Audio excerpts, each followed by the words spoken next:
Good morning, everybody. We hope that you are having a great day. We are getting ready to podcast here, episode 144. What is your deal today? What is your deal? Why are you so playful? I'm not. You're playful. I'm just, excited to see everybody. You just keep opening yourself up. Yeah. So let's hear about your week. Has it been amazing?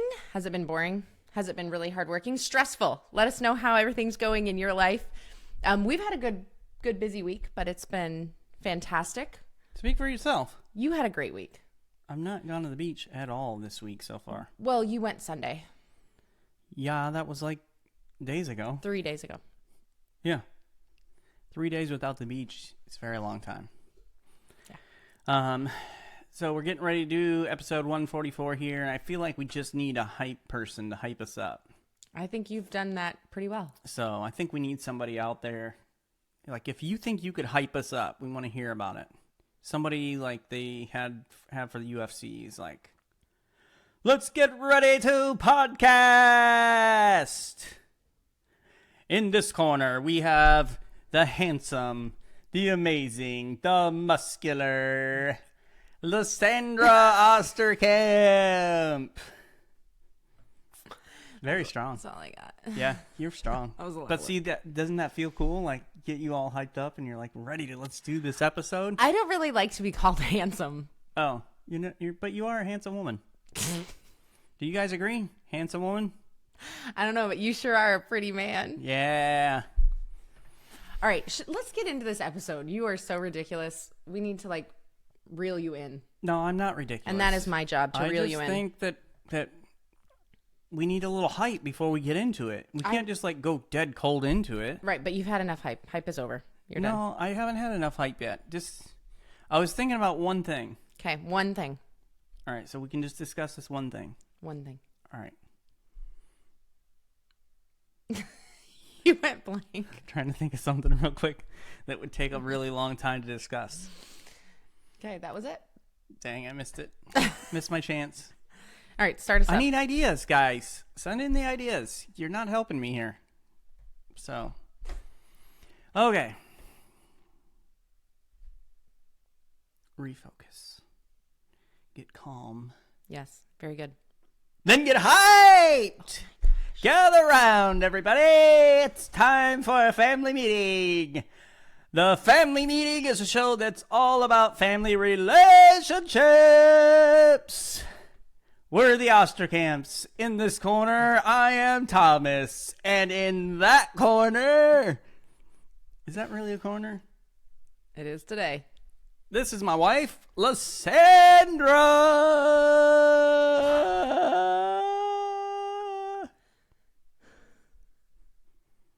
See, now you're hyped. You're ready to go. I'm something.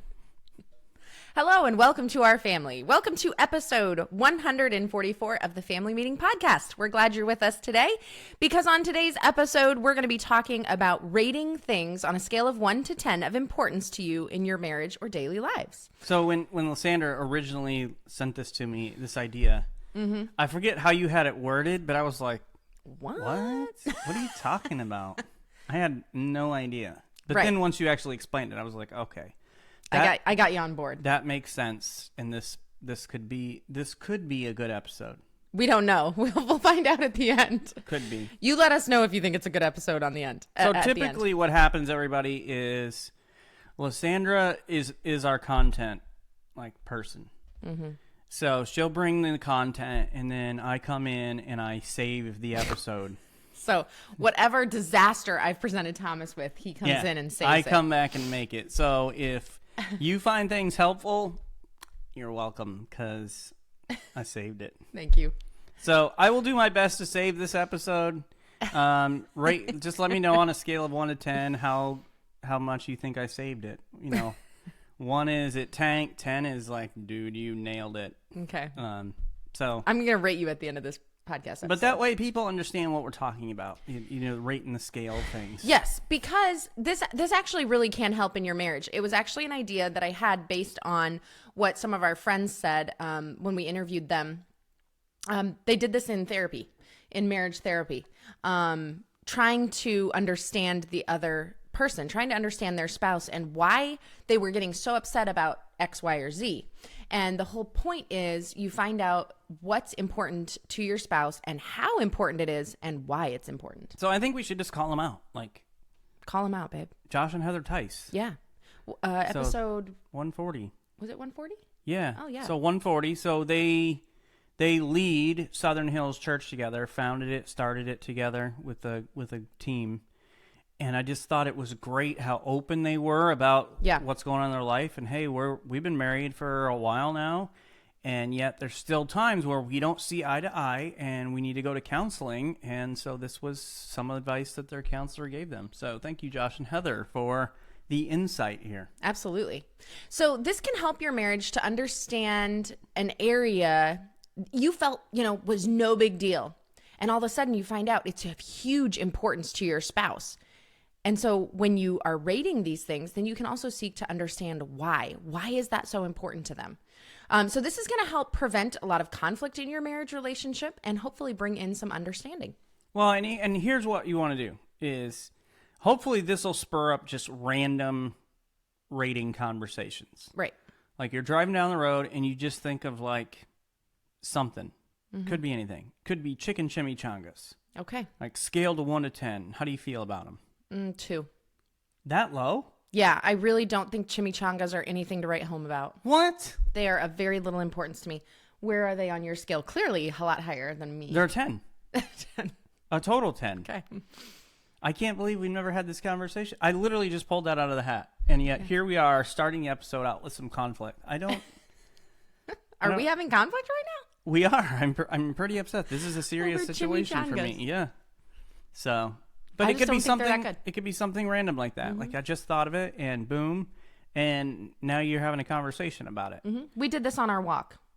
Yes. And it was actually very interesting. Interesting. She's like, I was actually interested on a walk before. It is surprising how interesting this can be. So, yeah. All right. So what we're going to do is just this exercise here where we rate areas in our marriage on the podcast today, and then we want to encourage you to try it at home with your spouse. You can use the areas we've chosen, or you can add your own. And our first area that can bring disagreement here is being on time. Ooh. So rate it 1 for not very important, or 10 for very important. So 1 means I don't care about it at all. 10 is like it's super important to me. So I'll let you go first since I brought up the topic. What's your rating for being on time? 10. It is super important to me. We have to be on time. I prefer to be early. So I guess if I prefer to be early, that really makes it like a 12 for me. Okay, here she goes, changing the rules already all of a changed. sudden. I literally the first topic, and she's changing the rules. The next question is going to be, how do you feel about people changing the rules? So I don't like other people changing the rules. But why do you feel like it's a 10? Why is being on time so important to you? Because there are people out there that literally don't care about being time at all. Mm-mm. So why is it important to you? Many different reasons. One, my parents, it was very important to both of my parents to be on time. And so we were trained to be on time. So I know that comes into play for sure. But also I view time as our most valuable commodity in our culture right now. And when someone gives you their time, I think that means something. Yeah. And you should respect that. So if you say that you're going to be somewhere at a certain time, you should be there. So it is like really important to me to be on time. Okay. And I feel exactly the same way. Like I am a 10. Mm-hmm. 15 minutes early to me is as late as I want to be somewhere. Mm-hmm. I try to get there before that even. And to me, it goes back to what you touched on, and I'm going to piggyback off of you, okay? You always do. I'm not sure what you meant by that, but I'm going to... I'm just saying you always piggyback on my answers. But oh, okay. All right. I was a little confused. Is the value of somebody's time. Mm-hmm. Like I understand, and the older I get, the more valuable my time is to me. And so that helps me to understand the value of other people's time as well. But you notice what we did with that first one there, other than the chimichangas one. The first one here is we rated it ourselves and then answered why. Mm-hmm. And that why is the most important part of the conversation that you're going to have on the different areas in your life. And so literally you can take anything and, all right, 1 to 10. All right, okay, why do you feel that way? Why don't you care about it? Why is it so important to you? Mm-hmm. And that really helps because I know that you guys have experienced this in your marriage relationships. It is so frustrating when there's something that is really important to you and your spouse doesn't care. Yeah. It's so frustrating. It's like, how do you not care about this? And, the reverse is true as well. When something is so important to them and you don't see any value in it, or you don't even see why it's an issue, and you're like, dude, why are you getting so upset about that? Who cares? Well, they care. And here's why. So it's important to have this conversation. All right, our next one. Pets not being on the counter. Oh, you really went here. I totally went there. Oh, wow. Okay. Where do you rate this on 1 to 10? How important is it for you to not have pets on the counter? Okay, so I would say for me, it's probably like a 2. Okay, so you don't really want pets on the counter. No, I don't care about it. 10 means I care about it. But 0 would be, I want pets on the counter. I think it's great. 2 is at least a little bit like, you're not a 0. You're not a 1. Well, I don't think for anything you're going to be totally 0, totally 10, I wouldn't think. I don't know. We'll see, I guess. So for me, it's a 2. It's just kind of low. Why? Low priority. It depends upon the situation, right? So we have a big island in our kitchen. If you go back and watch episode 100, if you go to the video, we have all 6 of us around and we do a big family meeting around the table or around the island.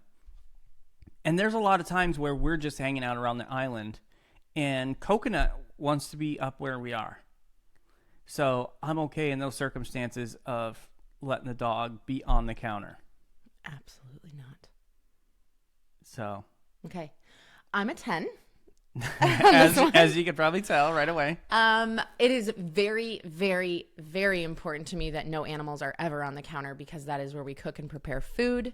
And can I just interject here? Okay. So we cook and prepare food there, right? So do we never clean the counters? We always clean the counters, and yes, we disinfect them. But the two should not come together. The pets should not be where the food is being prepared. I'm more worried about raw chicken on the counter than I am the dog's feet. Just because I care about the dog's feet doesn't mean I don't care about raw chicken. Like, I'm sanitizing both. I know, that's what I'm saying. Like you could you could wash the counter after he's put down or wipe the counter. I'm against disinfect the counter. It's a 10. So to me it's strange that it's such a big deal to you because you could just clean it afterwards. Yes. But I feel like here's one reason why I don't want to go that route, and that is I feel like the kids then will put him on the counter all the time, and they are not responsible enough or don't care enough to disinfect every time he gets put back down on the floor. So for me, it's not. But I'm not the kids. Yeah, I know. But if you do it, then the rule is broken, and everybody's allowed to do it. So that is not true. Dads do a lot of things that we don't allow our kids to do. Yeah, but the rule in our house is no dogs on the counter, which we only have one dog, but no animals on the counter at all. That's the rule. I won this one. Now. So there was a time, I think we've told this on the podcast before, but some of you're listening for the very first time. There was a time where I forget where you were. You were at a paint job or something. I had taken on the 3 older girls to youth group, and Violet and I were having a mommy-daughter date at IHOP. We were at IHOP. And so I'm the only one home. It's just me and Coconut, and I was making dinner or doing something. You were making dinner. And so Coconut wanted up, so I got him up, and I put him on the counter. Meanwhile, nobody's home, right? Nobody's home. It's just the 2 of us. Meanwhile, Violet and I were at the booth in IHOP, and I was like, "Hey, you want to see what Daddy's doing? I just got a notification that there's movement in the kitchen." And so I was like, let's talk through the camera and say hi to Daddy. So we pulled up the camera, And that was the exact moment that he picked up the dog and put him on the counter. And I immediately pushed that button and I was like, get the dog off the counter. I about came out of my skin. I was like, how long have you been watching me? Literally waiting for that moment because the timing was flawless. It was literally, I scooped the dog up. I don't even know if his foot touched the counter yet. If it did, it had only just touched the counter when God you knew. screamed out. God knew. So be sure your sin will find you out. you ain't kidding. Scripture right there. But I understand it's super important to Lysandra, and so I just don't do that. Right. Not When not she's usually. yeah. Now that the camera's there, I'm Now you know to a little behave. thoughtful. I'm like, she's literally watching me every second, all the time. I'm like Santa Claus. You better watch out. He sees you when you're sleeping. He Yeah. sounds like an old perv. I know. Okay. All right, so here's one. Okay, what do we got? Communication. How important is it to communicate? Yeah. How do you feel about communication? Because It's- some people are like, I don't really want to talk about Yeah. anything. Anybody who's listened to our podcast for more than one episode knows communication is really important to me, and I love to talk, and I love to hear Thomas talk. Even though I am a talker, I still really love to listen. I do. Stop it. I do. I love to hear you talk. When you start talking, I get really quiet, and I get like on the edge of my seat, like, oh, he's talking to me. Don't scare him away. There's times that I totally mess with it. I'm like, hey, I was just thinking. Yeah. Oh, hey, I was feeling, and you can tell, like her I'm ears excited. perk up. She leans forward, and then I'm like, I was feeling hungry for a chimichanga. And I'm like, She's like, oh. I hate you. Yeah, so communication is a 10 for me. It's very important. And I would much prefer to over communicate than under communicate. This one is, it's hard to say because it's all about scenarios, right? You communicate about literally everything. Mm-hmm. If you're thinking you're talking about it. To you, definitely. Yeah. Not all the time. So you will often be communicating when no one's in the room, like out loud. I don't know that that's true. It is true. Okay. So makes I me would sound a little crazy. I would say it's very high for me, but I don't always feel the need to communicate about everything the way that you do. But once again, knowing how important it is to Lysandra, and this is the thing about this rating, right? You're figuring out the things that are really important to your spouse, and so you want to lean into those things that are very important to them. Yes. So on a lot of things, I would say communication is a 10. But on other things, the mundane things of life or whatever, what I did all day, that's like a 1 for me. Like, it's not really important for me to talk about, but it's important for Lysandra, so I spend some time talking about it. Yeah, I love to hear about your day. Okay. How about this one? Eating around the table. So like family dinners at the table. How important is it to you, 1 to 10? For me, I would say probably around a 5. Okay. I think it is very important to have meals around the table, but I don't feel like it has to be every meal around the table. And that could have something to do with the way that I grew up, because we rarely ever ate meals around the table as an entire family. Christmas Day you did. Christmas Day we did, yes. Any other times? Any other occasions? Not that I can remember, honestly. I'm trying to think, and maybe my brothers and my sister could remember better than me. But for one thing, we were very rarely all home at the same time because my mom and dad worked opposite shifts. So dad was home at lunchtime when most of us weren't there, and then he was working at supper time while we were at home. But even on the days he had off, we would most often eat watching TV. On couches. Or on the floor, yeah. Okay. Yeah, on the floor in the living room. So a couple times a year, though, we would do that. Eat at the table. Yeah, all together. So what about you? What was your experience? Eating at the table for me is an 8, I would say. Growing up, we usually ate at the table And sometimes we would eat on the couch in front of the TV. I find it very amusing. You're like, eating around the table is an 8 for me. Yeah, Like, out of all the numbers, did you do that on purpose? No, but I did think about it. No, So you're saying 8 out of 10 meals you prefer at the table? Yes, because there are times when I'm really, really tired, and you guys, I know that some of you are going to hate me when I say this, because for some of you, this is going to be a 10. Some of you are so against eating food in bed, but I love eating in my bed.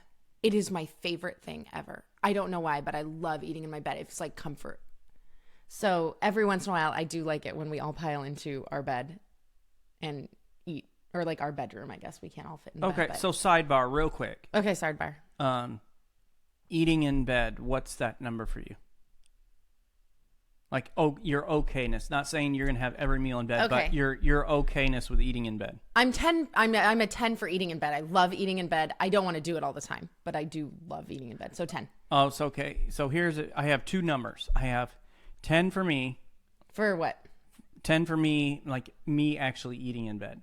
Okay. I have a 1 for you eating in bed because you're always getting food or crumbs, or I don't know how many times I've rolled over and been like, what in the world am I laying on? And it's food from you.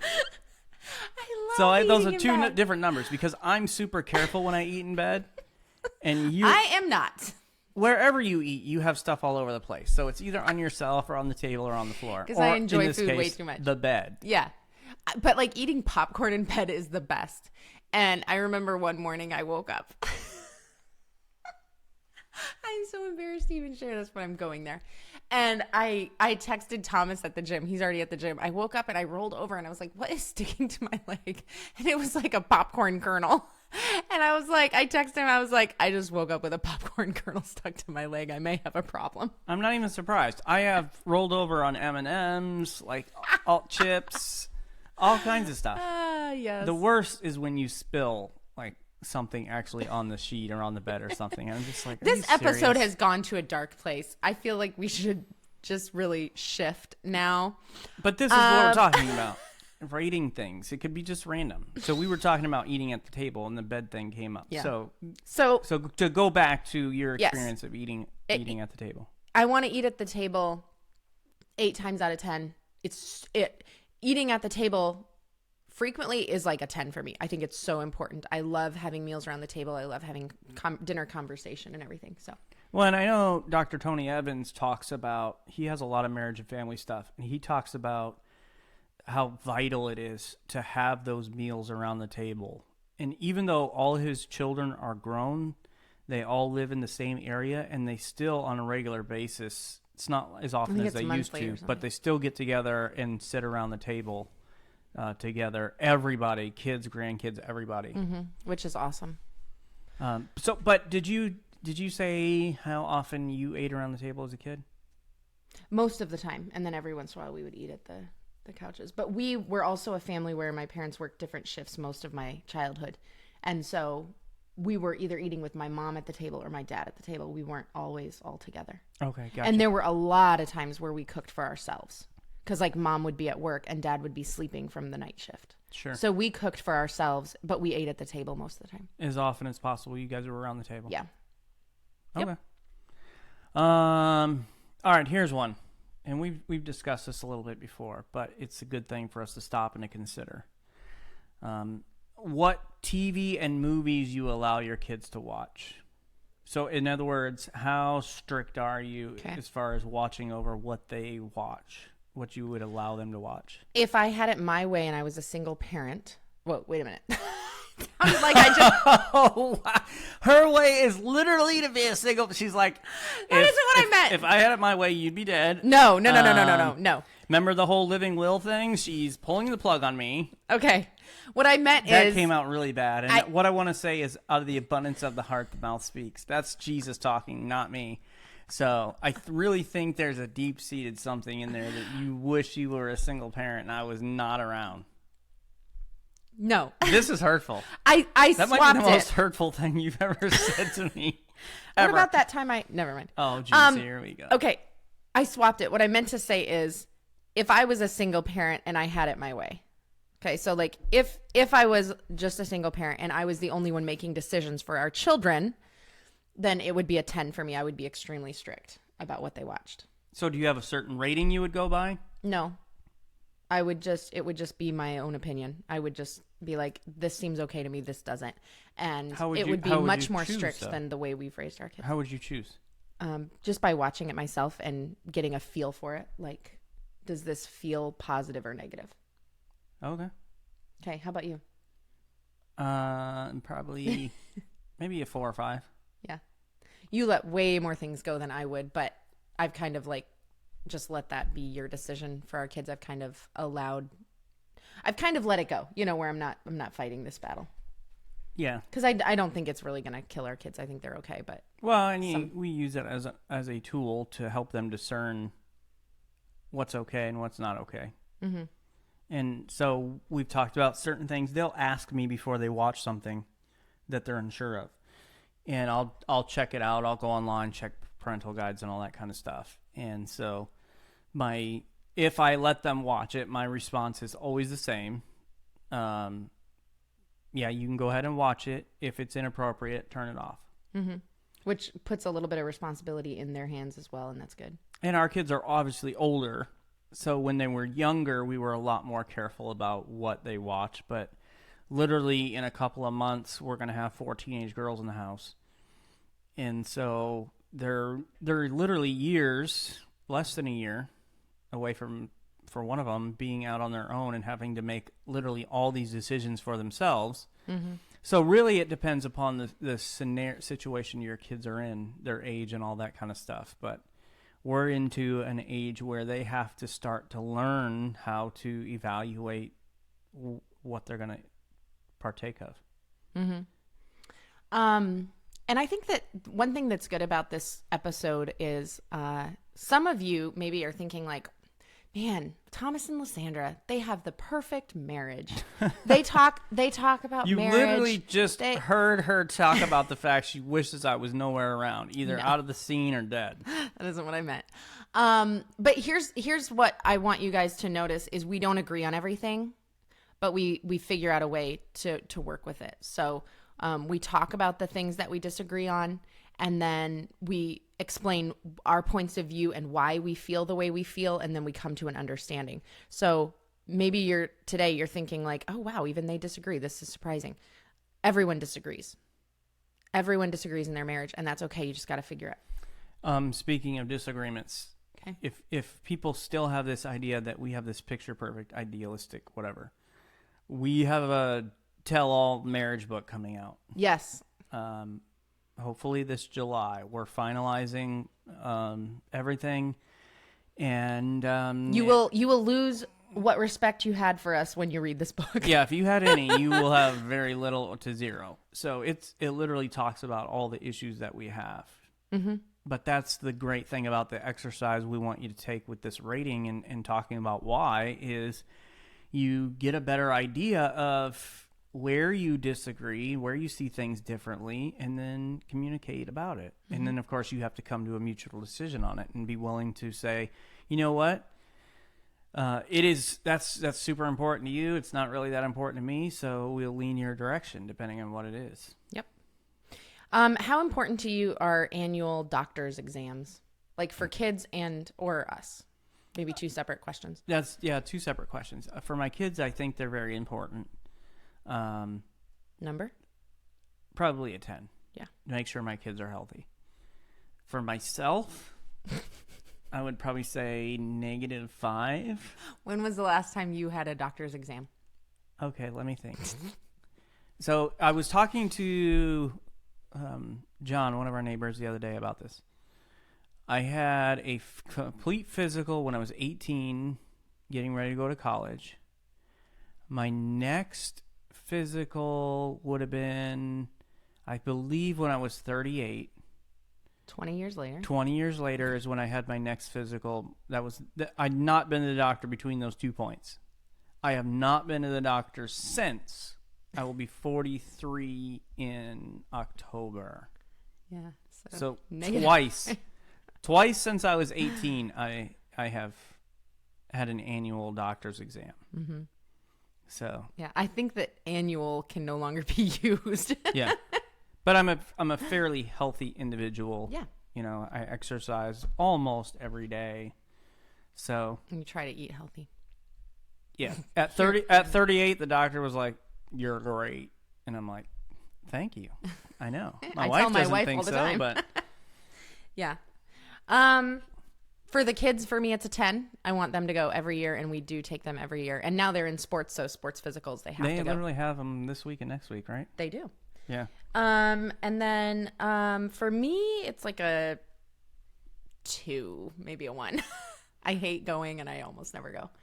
You have to go when you're pregnant. So Yeah. during my pregnancy years, when I was having all these You kids, saw a lot. I went a lot. But All right, so let's do this. How important is it for you that I go? like a 5. I'd rather you go than me go because That's the way I feel. care I would about much you. rather you go than me go. I'm like, for you to go, to me, it's an 11. 11. Why? Because I want to make sure you're good. But you don't talk about I've almost it. lost you before. I know. So, Yeah, and I want you to go because I want you to be healthy. But I don't really care about you. but I am fairly healthy. You are healthy. Yeah, but you don't bring it up all the time like, "Hey, you should go to the doctor." You never say that to me. That's what the podcast is for. This is you telling me Yeah. to go to the doctor. I'll think about it. Okay. Playing family board games. How important is that to you on a regular basis? On a regular basis, probably a 5. Okay. Like, either way. We just had family day on Friday and played Texas Hold'em with the girls. Mm-hmm. So had some time together. I think it's a great way to build a bond in a relationship. When they were younger, we played a lot more board games than we do now. Yes, we did. But now they have other things they like to do. We do a lot besides more board games, too. physical activities Yeah, we now. go places and do things. So for me, it's more like an 8. It's higher, I think. I would prefer to play board games with them maybe once a week, maybe twice a week. And part of the reason is that was some of my very happiest memories growing up is playing board games with my family. But I wonder if that now I'm just having this epiphany in this moment. That may be because my parents were not as physically active. And so that was how we spent time together. Whereas Sure. we go places and Play volleyball hike and play volleyball do and all stuff. kinds of stuff. So I wonder if that's the reason that's my, like, some of my favorite memories with my family. And I know some people, that's like their favorite thing to do. Yeah. But here's what's hard is if like one spouse is a 1 for playing board games and they just hate it, and the other spouse is a 10 and board games are their life. That's really tough because both need to compromise and you need to play some board games, but you maybe need to figure out another thing to do for the other spouse. Yeah. Well, and that was why it's a 5 for me, because it's like, if we never played a board game, I'd be fine. But if somebody really wanted to play one, I'm like, okay. Yeah. Mm-hmm. And you have fun and you make it fun. I'm super fun. All right. Here's this one. Going out to eat or home cooked meals. So what's what? How important? You have an either or here. You're right. So that's not going to help us. How important is it for you to eat home cooked meals? Let's start with that. Instead of going out to eat. Correct. Okay. I would say home cooked meals for me are very high. Probably a 9. Mm-hmm. Because I love your cooking.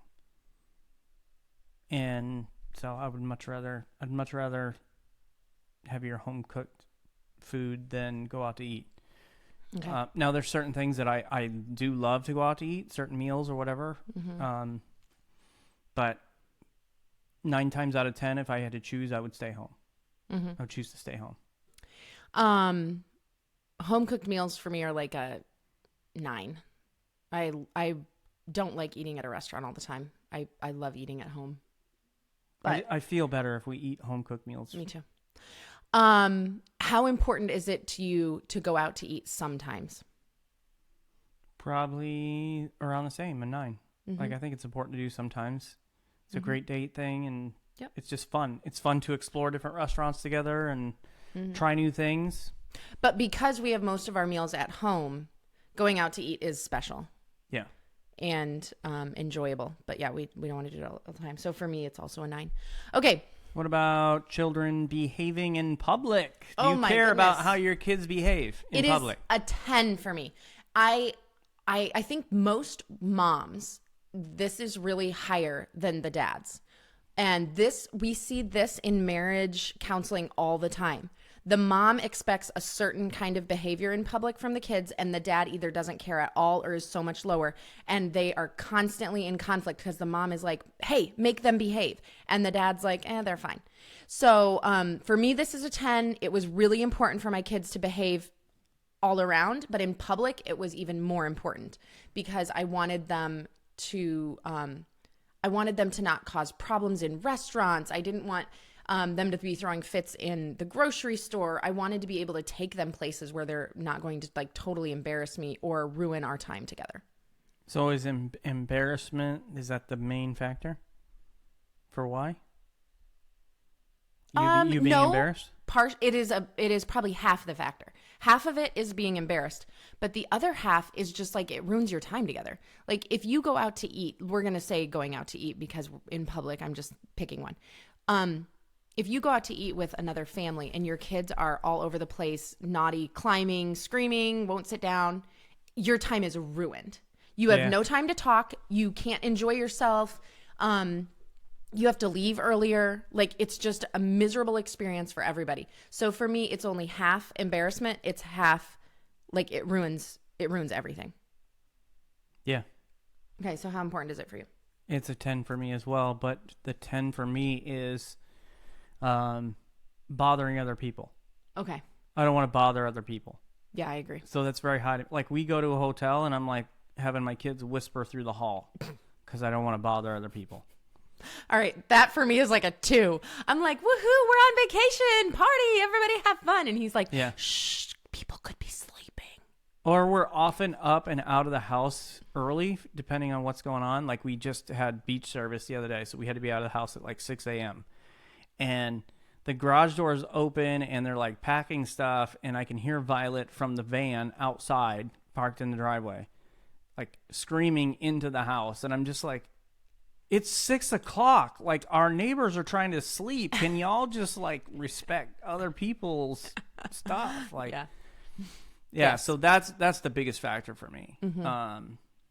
I still remember the real one time where one of our daughters, you were gone. Mm-hmm. You were gone, and I was home with the girls when they were small, which was rare. And I took them to Hy-Vee, which was a local grocery store in Cedar Rapids, to get them TV dinners. Mm-hmm. They're going to be able to pick out their own TV dinner, which they love. That was a huge deal. Home-cooked meals. Exactly. Hey, I like your home-cooked meals. I don't necessarily like to be the one cooking. So, but it was a big deal for them to be able to choose out exactly what they wanted. And so I'm doing this thing that's special for them and easy for me. And we get in the store, and for whatever reason, number 3, they pulled the pin on her, and she just blew up and was screaming. And here I am. I'm like walking through the store, just letting her scream her full head off the whole time.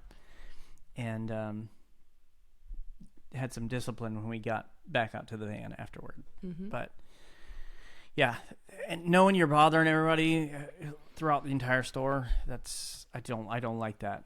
I don't like it at all. Yeah, it's terrible. Okay. So that's children behaving in public. How important is a clean house to you? A clean house to me. I'm excited to hear your answer. Everybody has their own definition of what clean house means. Mm-hmm. My definition of clean house is way different than yours. Mm-hmm. But I would say probably an 8 to me. Okay. It's higher than I thought you would say. It is important to me to have a clean house. If I'm going to, I don't need a spotless house. I don't need everything perfectly aligned and the couch pillows and all that in a row. But as far as actually clean, then that is important to me. It's hard for me to feel at home and relax if it's not clean. It is funny because that you said that about the couch cushions, because we record in our living room, and before we recorded, the couch cushions were all messed up from our coffee time with the girls this morning.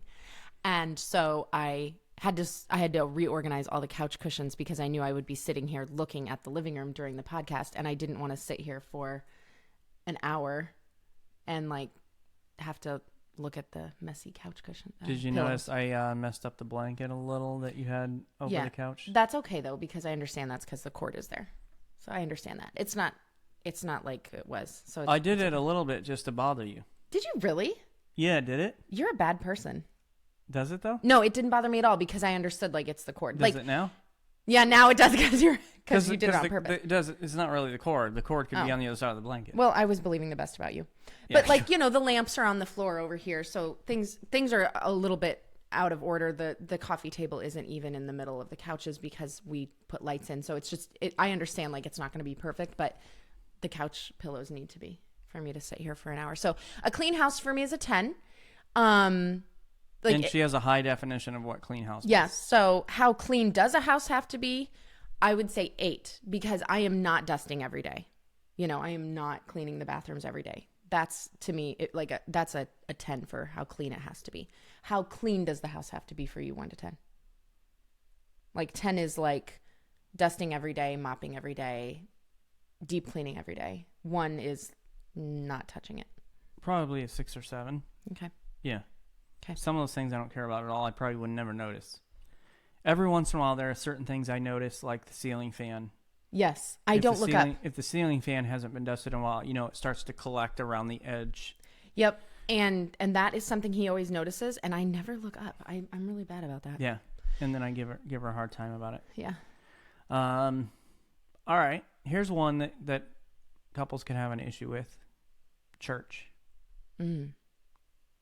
How's important church to you, Lysandra? It is a 10 for me. It's very, very important. I believe wholeheartedly in being part of a church, not only attending, but also being active in the church. I see the value in it. I see how it's helped me in my life personally. I watch how it helps others when other people who have been out of church or never been in church come in and get connected, how it literally changes their lives for the better. And so I am 110% all in for church. It's a 10 for me. We lead a church together, so it's a 10 for me as well. And that's the reason why? No, but I'm just saying it's apparent that it's pretty important to us. Right. Why do you feel it's important even if I didn't lead a church, it would be important. Yeah. Because I am a Christian, and it's an important part of spiritual growth and also support and encouragement of each other in the faith. Mm-hmm. And it is the means by which Jesus has chosen to reach this world with the gospel of Christ. So, all right. What about this one right here? Okay, pets. How important is it to you to have pets? For me, it's like a 2. I love Coconut. I'm so happy that we have him, but I would be fine with not ever having a pet. I don't want to get rid of him. I want him until we don't have him anymore. But I would be okay not having pets. I grew up with a small dog. We had a hamster for a little while. Snowball. Raccoon. Yes, I had a little pet raccoon that was the most precious little thing ever. Yeah, so I didn't really grow up with a lot of pets or anything, but pets to me are like one more thing to take care of in a very busy life. But I do love pets. 2 years ago, I would have probably said a 1. The girls have had pets. They've had fish. Hermit crabs. Yeah, hermit crabs, hamsters. So we've tried a bunch of different stuff. Bunny. We had a bunny. Yeah. They've all died, or your sister ate the bunny. Not her by herself. Her and her family. They literally ate the bunny. They had bunny stew. Yeah. Sorry to all of you bunny lovers. We love you. So pets never really made it around our house, but then we got Coconut, and so now it's a 10. We fell in love. I'm a pet person now. Yep. Like I go to people's houses and I want to pet the dogs and all that. Here's what's funny.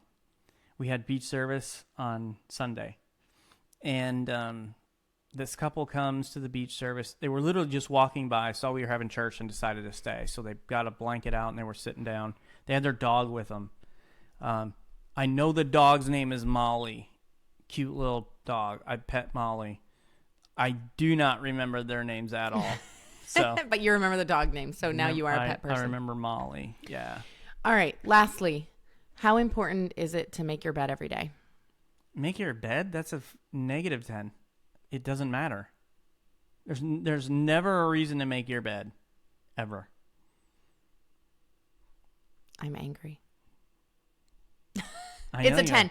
It's a 9 for me. I have to say, honestly, it is a 9 because if I have a lot going on and it is hard to get out the door, that is something I will leave. But it's rare that I would leave it. I noticed the other day you didn't make the bed. Yeah, because I didn't 2 have enough days time. ago. Yep, I was rushing to get to a meeting and then to a paint job, so I didn't have enough time. I was very, very surprised by that. Mm-hmm. I just think it's pointless. You're gonna get in the bed, back in the bed in a few hours, so it just seems so pointless to me. Mm-hmm. Yeah, and you're wrong, but okay, so. But because it's important to you, you make the bed and you don't ask me to make it. No, I do because I don't not. care about it, and you do. Okay, so here's the thing about all of these ratings and all of this. There's a Bible verse that we talk about a lot and we think about a lot, and it's actually talking to husbands, but I think it can be applicable to both of us. And that is, husbands, dwell with your wives according to knowledge. And we're supposed to know each other. We're supposed to understand each other. We're supposed to take a little time to invest in our marriage relationship. So take a little time and really seek to know your spouse. And it's not just like, oh, being on time is so important to them. Why is being on time important to them? Is it because when they were kids, they were always late and they were embarrassed about it, or they were publicly shamed one time for being late? Why is that so important to them? So on and so forth. So it is really important, and we find that principle in the Bible to dwell according to knowledge with our spouse. So we want to end with the family meeting tonight and just sit down and rate some areas of importance to you on a scale of 1 to 10. 1 is, I don't care about it at all. 10 is, hey, it's really, really important to me. And then explain why. Why do you feel that way about it? Why don't you care about making the bed? Why, you understand it's pointless. It's a waste of time. It's a waste of energy. So you explain that. Like only a sane person understands you shouldn't make your bed. There's much more. There's a lot better ways to spend that time and that energy. Time is so valuable that I don't want to waste my life on this task that doesn't mean anything. Oh my goodness. So spend some time talking about that. And really this can help to prevent conflict, because most of the conflict in our lives comes from one spouse thinking something is so important and another spouse disagreeing with that. And that creates conflict because of the disagreement. Yeah. So take some time and really do this together as a family meeting. And you can do it with your kids too. It'll be really interesting to hear where they rate some different things. Thanks for joining us today, everyone. Please go and subscribe to the Family Meeting Podcast from your favorite podcast provider. And if you found this information helpful, please share this episode on social media and invite your friends and family to listen in with you.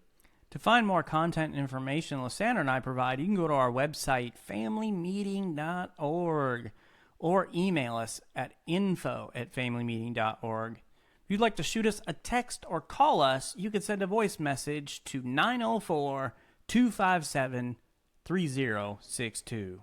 And we want to invite you to join us for our next family meeting next week as we look into the unique challenges of raising a child with autism. We do not have autism in our immediate family, but we've interviewed several parents who have an autistic child, and we've taken their answers and we're going to present them to you in our podcast, but also siblings of a child with autism. And we're going to hear the perspective of the sibling of an autistic child and hear what they have to say. So I think this will be helpful for those of you who have autism in your families, but not only that, those of us who don't, we can help. It can help us to understand families that we know who are dealing with this and how we can maybe be a help and encouragement to them. Because we all know somebody who is dealing with this circumstance. And so a way for you and I to be a help and a blessing to them and support and encourage them through this specific thing that they deal with. I want to thank you for joining us today for this family meeting. And I would like you to thank me for saving another episode. On a scale of 1 to 10, how much you saved this episode, I'm going to say 2. Yeah, right. You did not save this episode. Definitely a 12. This episode crashed and burned. Definitely a 12. You were going to tell everybody to make their bed and stuff, so I saved them from that. Make your bed, everybody. Have a great week, everybody. This meeting is adjourned. I hope you guys on YouTube make your bed. I mean, I hope you care about that. Listen, you lost all credibility when you said, I wish I was a single parent. Like, if I had it my way and I was a single parent, then... I reversed those two. I should have said, if I was a single parent and I had it my way. That's what I meant to say. So, listen, I need your support. I need your love. This is what I'm dealing with. People think that Lysandra's this perfect little angel all the time, and No, all they the don't. problems are me. But Yes, they do. You've seen behind the curtain today, and you see what I have to deal with on a regular basis. Someone who wishes I wasn't even here. Sorry, honey. So I love you. I'm glad you're my husband. I'm glad I'm not doing this alone. yeah, you sound very authentic here, genuine. I mean it. Yeah. Okay. All right. So rate things in your life, rate things in your marriage, see what the numbers are, and then talk about it. Scale of 1 to 10. How many of you wish you were a single parent? 0. We'll see you next time.